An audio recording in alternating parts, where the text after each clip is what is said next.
Looking back on the last 10 years of my career in Canada, here are the top 10 lessons that I think that I would share with any newcomer and or just anyone looking to move to Canada. And these are of course, it's more than 10, but I'm choosing 10 mostly because this is a season where I'm just sort of celebrating my 10th year anniversary on my moving to Canada.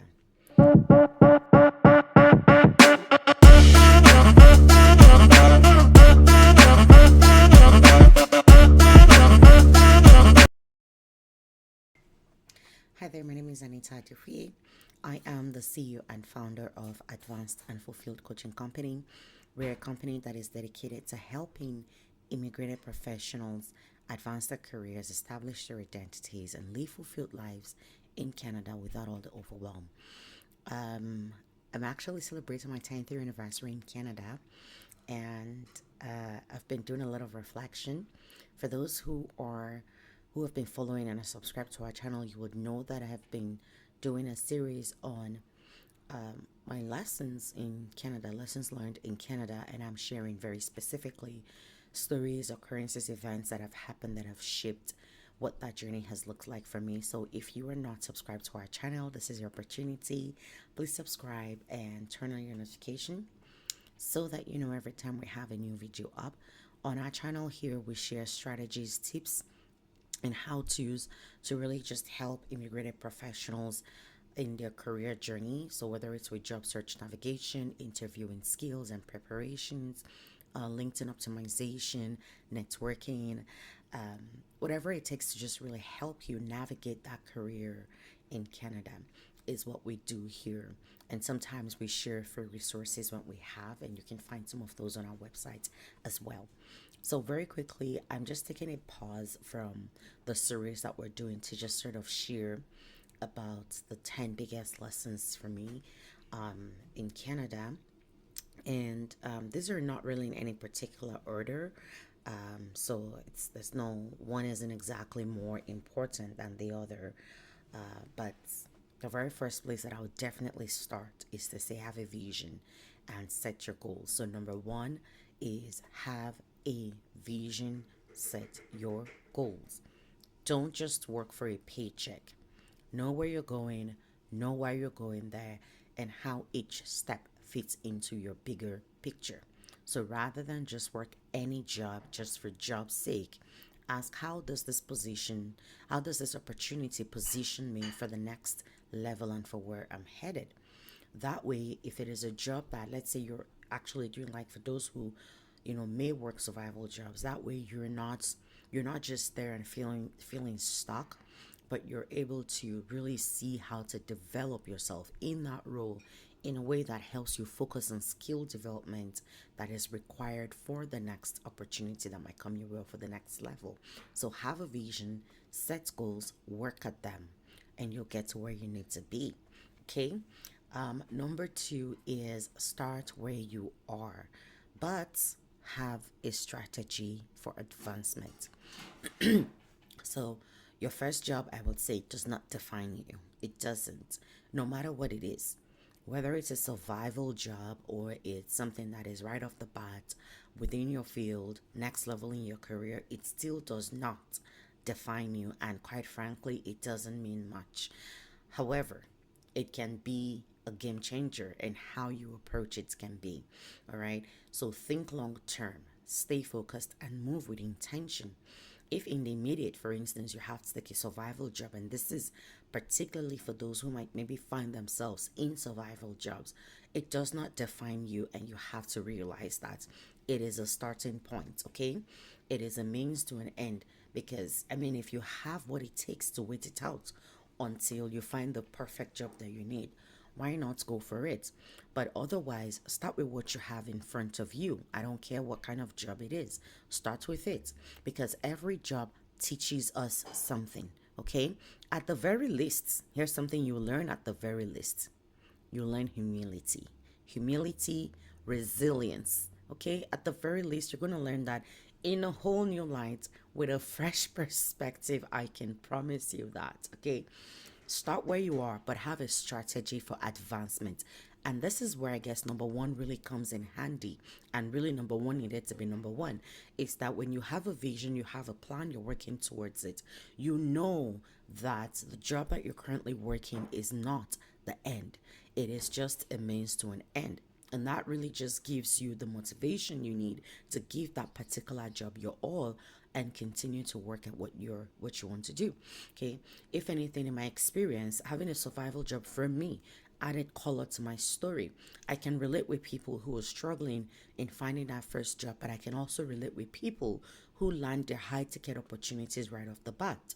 I have lived both worlds, and so having held positions that are really like next level for me in my life, in my career, and also just coming in and having that initial struggle and eventually working a survival job, I can speak to whoever, wherever they are in that journey. Okay, so start where you are, but have a strategy for advancement. Number three is closely related to number two. You're going to have a strategy not just for advancement, but exit strategies. I know. Now, if you're a hiring manager in the room, don't hate me for this because the truth is, I don't believe in working the same job for 35 years all your life. I mean, opinions might differ, and that's fine, that's okay. And at a different generation, at a different time, that made a lot of sense. In today's world, it does not. So go into every job with an exit strategy. If you're going to, and again, it goes without, it ties back again to number one. When you have a vision, when you set goals and you know where you're headed, every job that you say yes to becomes very purposeful. It becomes very intentional because you see how it adds to that vision. You see how it adds to your growth plan, right? So if you don't have an exit strategy to say, before you can have an exit strategy, it means that you're also going to have to define, what do I want this opportunity to do for me? Okay, so what do I want this opportunity to do for me? Do I want to learn specific skill sets? Is that why I am taking this opportunity? Do I want to maybe just network with certain people, or I just want to add this knowledge to my skill sets? Whatever that is, right? How do I know when I have achieved that? At what point would I say I'm good enough or I have achieved what I'm doing with this? To be honest with you, every job that I've held has its purpose, it has its place. I remember, for instance, when I moved into Federal Crown Corporation, it had a specific purpose. When I showed up at the interview, of course, I didn't tell them every single purpose that it had, but one of the purposes it was supposed to serve for me was I wanted to be in a place. I had moved around quite often in my journey, in my career journey at this point, and I wanted a place where I could still move, but I didn't have to leave the organization. So I didn't. I also wanted an organization that was a federal organization because I just wanted to have a taste of what it was like to work with the federal government, and I wanted something that didn't require me moving to Ottawa. I was not ready to geographically move. I'd had opportunities in Ottawa. They required me to move. I had to turn them down. And that was when I realized I was not ready to geographically move spaces yet, move locations yet. And so I sought an opportunity that allowed me to remain in Regina, Saskatchewan, which is where I live, without having to move geographically, but at the same time, be in federal government. And it turned out there was one federal government that has its headquarters, corporate headquarters in Regina. So my chances of getting that goes through the roof as opposed to someone who is outside of Regina. And I recognize that. But I also wanted to be in an organization that was large enough that I can move within the organization without leaving the organization. And so it just worked out. That right there is a purpose. When I showed up at the interview, they asked me why I wanted the job. I actually shared that part of it as part of my reasons why, to say that I just wanted to have some federal government experience and also just challenge myself into sort of a different line of strategic planning and strategy development, which was what the role was about. But I also mentioned the fact that I had moved quite often and I'm looking for an opportunity that allows me to grow within the organization without having to leave the organization. It was very authentic and it was true, but it also tied to some of the things that they're looking for because that organization is known for people staying there long term. So I just tied that back to one of the things that I know is of high value to them. They enjoy employees being with them long term. So it had its purpose, right? It had its purpose, but I also, even in that, I still had it an exit strategy. I no longer work there, obviously. So it had its exits. I had my exit strategy. Your exit strategy might require you to stay longer. It might change, right? Your purpose for being on that job might change, and it might require you to stay longer or stay shorter. I stayed a little shorter than I wanted to be there for. But at the end of the day, I still sort of I had some purpose to it, and even when it's not working, it's easy to see, and you can make switches and adjustments as needed. So have an exit strategy for every role you get into. Don't wait until you're shown the door. Okay. Number four, don't lose your identity. Stay grounded in who you are. When people ask me about the vision or mission of Advanced and Fulfilled, one of the things that you say, it says that we help immigrant professionals advance their careers, establish their identity. It is there for a reason. It's something I have lived. You start to lose a sense of who you are when you feel like you have to adapt so much so to the culture, to the system, so much so that you start to lose yourself, you'll struggle. Okay, so in the process of adapting, I needed to ensure that I maintained my uniqueness, and I want to recommend the same for everyone. Maintain your uniqueness. Do not erase that. Your roots, your values, your culture, your voice, they are your power. They are not a liability. From your hair to your food to your accents. Yes, I went there, to your accent. Let me touch a little bit on accents. Your accent is not a barrier. I know I am lucky. People tell me that a lot. That I'm lucky. I'm Nigerian Canadian. I don't have a certain, I don't have what most people would identify as the Nigerian accent. And there are a lot of accents in Nigeria, actually. As a matter of fact, I do have an accent that is unique to where I come from. It's so different from the predominant ones people are used to. It's not as heavy as those ones, so people don't really hear it. Plus, I was raised in a home that was very intentional in how we sounded. So it really just changed things for me. And I'd moved around so much so that I guess I just picked up my own accent. I don't know. I have a unique accent. I hear that a lot. But so I get it from a Canadian perspective. I don't struggle in accent the way most people tend to do. I get it. But at the same time, there are other areas where I have struggled. I mean, I'm still black last I checked, or I'm still dark skinned. And when I show up, I've had people do the double take because they hear me on the phone, they hear my name Anita, and from my accent, they're sort of expecting someone different. And then I show up, I see people do the double take, like, okay, not what I expected, but we'll work with you. But that's okay, that's fine. I'm not going to change who I am in the name of trying to adapt because this is me. Now, with accents, the accent in and of itself is not the problem, it is not a barrier. Oftentimes, it is lack of clarity and lack of proper communication. That is the problem. You don't need to change who you are, how you speak, just to fit in. Speak with clarity, speak with confidence, and speak purposefully, of course, and be aware of yourself. Quite frankly, I am a very fast talker. So there are times, and I talk loudly, and because I'm also a very passionate person, if you combine a microphone, a topic of passion for me, and just tell me talk, you think I'm about to fight the whole world sometimes. So I'm fully self aware, and I consciously remind myself in my head when I talk, and I'm doing that right now. Since I started this video, I've been doing that, but I remind myself, talk slower, take your words one at a time when and how you can, and be clear. Okay, so if you're a fast talker and then you are heavily accented, of course it might be a little harder to be heard. So just be aware and catch yourself. Speak slowly if that's what it takes. Do what it takes to help you communicate effectively, but don't lose a sense of who you are. Stay grounded in who you are. It actually adds to your authenticity. Okay, I love talking about my Nigerian heritage, my hair and all of that. Like, I intentionally keep pieces of who I am. And of course, I eat my Nigerian food, but I also learned how to take soups. Okay, so number five, racism And workplace politics is real, yes, even in Canada. But, of course, it does not have to define you. Discrimination exists, deal with it. Take that. But so does your excellence. So don't internalize any bias. It's not just about you. The people who do it, it's just who they are. Okay?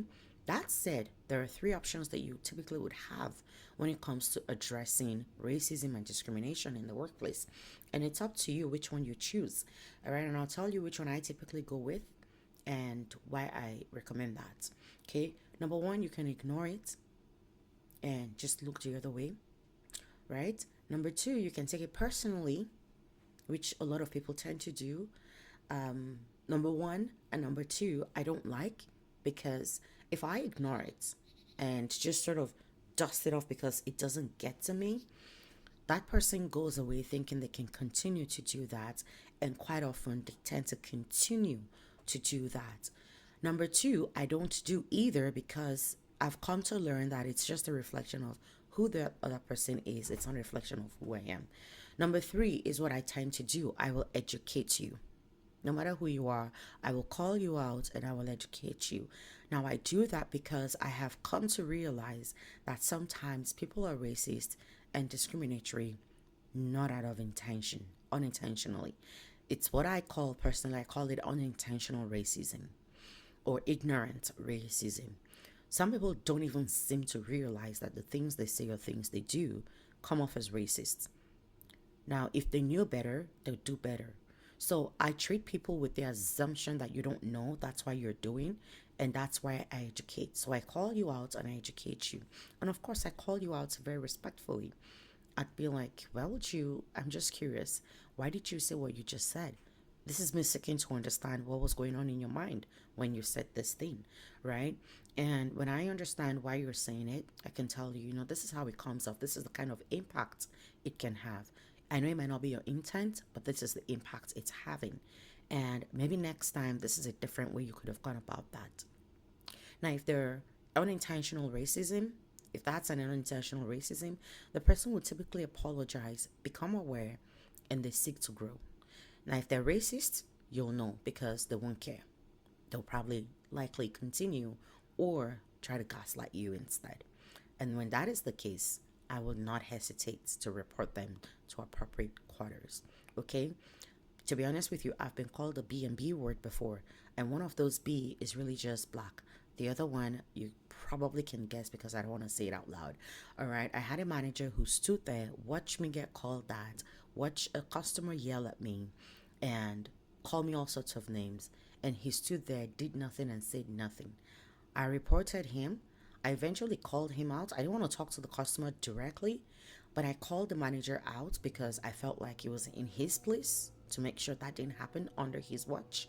But he laughed about it with this person instead. So I called him out and then I reported him to the senior manager, and he was suspended. I was apologized to, and everybody else, well, got trained on how to do better. But all right. So it happens, but it shouldn't define you, but you can deal with it differently. Number 6, Canadian experience is not a myth. It's a real thing. Now, the reason a lot of people get frustrated with Canadian experience is because they lack an understanding of what it really means. When I came to understand what Canadian experience really means, I don't even think that the people who talk about needing Canadian experience understand what they mean either. So, but when I understood what it meant, and if I can help you understand it differently, you can change your perspective, and that perspective can be a game changer. It's not about the job that you've held or not in and of itself. It's about, one, translating the experience you have, and two, they need to know that you have an understanding of the unspoken rules of Canadian workplace. So when you understand this, you realize why typically people would say that you want to learn, you want to go into volunteering opportunities as soon as you land. You want to take advantage of career bridging programs and mentorship programs. You want to take advantage of skill development trainings, especially those that are offered through places like the Regional Window Society or any settlement organization, because Canadian experience really is just, do you understand the nuances of the Canadian workplace?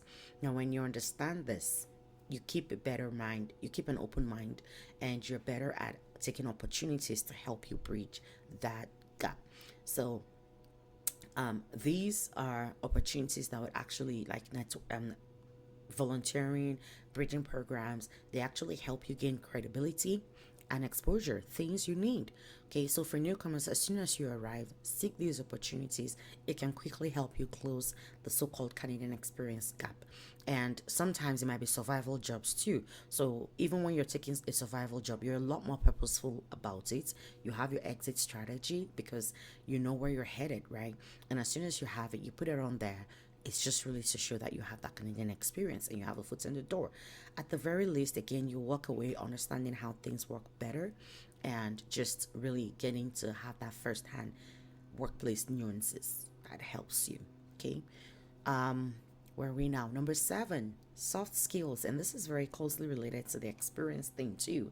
Soft skills are just as important, sometimes maybe even more important than hard or technical skills. Honestly, employers look beyond your technical skills in Canada. Quite frankly, communication, teamwork, emotional intelligence, adaptability, resilience, these are all buzzwords of soft skills that are required, highly sought after in today's workplace. And so being able to demonstrate these skills prove that you understand the Canadian ways of doing, but more importantly, it shows that you have high emotional social intelligence because hard skills can be taught, soft skills not as much. So build soft skills. Again, volunteering can be one good way to just sort of really hone those skills, especially if you've not had the opportunity to work yet in Canada. But even just being able to demonstrate in your resume ways that you've honed the skills and being able to translate that in your resume at interviews would really go a long way. Okay, so don't hesitate to build the skills that you require. Okay, so number 8, again, also closely related, is know your rights and know workplace culture. Honestly, understanding your rights and Canadian workplace norms can actually help you protect yourself and also learn how to advocate for yourself. Okay, many newcomers need to learn the art of self advocacy, but you cannot advocate for yourself if you don't even know what your rights are within the workplace as an employee. You are protected by law. You have rights and you need to know what those rights are. If you live in Saskatchewan, for instance, I'm actually going to put a link in the description on to work safe sites, and you can learn a lot about what those rights are, how and when you can deploy those rights to work for you. Don't be ignorant of the rights that you have. When you get into a workplace, familiarize yourself with the existing policies in that workplace. Those policies are not just there to tell you what you can and cannot do. It's part of it, but that's not all of it. Part of the workplace policies also tell you what you are protected from, what rights you have, what you have access to. But if you don't know, you will suffer and suffer in silence due to ignorance. And you don't want that to be the case. In some cases, this goes as far as even compensation. People don't know what rights they have when it comes to their compensation. And so they leave money on the table, they leave opportunities on the table, all right? And you don't want that, okay? So know your rights, understand the workplace, and just a general sense understanding the workplace, but even in a specific to where you find yourself working, understand the etiquettes that apply uniquely to that place, okay? I also want to just, very quickly, no, never mind. Number 9, let's just go to number 9. Number 9, networking is not an option, it's a career lifeline. Networking is not an option, it's a career lifeline. Quite frankly, I know this is again another place where a lot of newcomers struggle, but quite frankly, learn how to network. Don't just apply for jobs. Over time, build authentic relationships. It can open hidden doors. Okay? It is proven with statistics, 20% of jobs are posted publicly. So where are the remaining 80% of jobs? Likely you're going to get them through networking, referrals, and whatnot. And 80% of applicants are vying for these 20% publicly posted jobs. That's a crazy number. Okay, so network, start with those you know, and then leverage their network and Don't be afraid to ask for help when you need it from your network, those you know. If they can't help you directly, they can leverage that network for you. So that's why you ask. You want someone to do referral for you in a workplace you're applying to, ask those you already know. And if they can't help you, they likely would know somebody who knows somebody who knows somebody that can help you. Okay? Everyone would leverage the network for you and you can get what you need. But of course, it goes without saying, don't just be a taker, also be a giver. Okay? Challenge yourself to make connections online, offline. Leverage industry associations, whatever industry you're in. When in doubt, when you're at a networking event and you don't know how to strike up a conversation, when in doubt, always start with the weather. Look outside, look at the weather. If it's warm, talk about how warm it is and how either you're grateful or, sometimes it feels a little nerve wracking to want to enjoy the warm weather when you think about the fact that it's going to get cold yet again. Whatever you want to start with, educate yourself on different sports. If there's something that has happened, like a game that has happened over the weekend, talk about it. Or ask about people's weekend if it's like on a Monday, or ask about their plans for the weekend if it's like midweek, or ask about plans for long holiday if there is one in sight. When in doubt, those are key things you can just use to just sort of ease the conversation. And then learn to genuinely show interest in the people you're talking to. Don't ask for jobs in those settings. Just don't. Okay. Now, if conversations lead there where they ask you, what are you doing? It's okay to say, oh, right now I work as, let's say, sales associate at, I don't know, children's place, right? But I'm actually looking for opportunities that are more at par with my experience and education in XYZ field, right? If they take that as a cue and they nudge you on to share more, share more. If they don't, close it up and ask them, what do you do? And depending on what the answer is, seek to understand a little bit more about them. Okay? So, but networking, it's not optional, it is a career lifeline.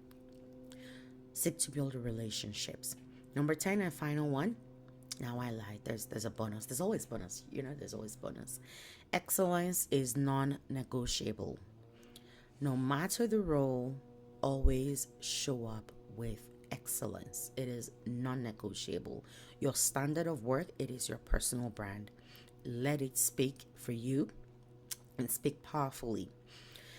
Excuse me.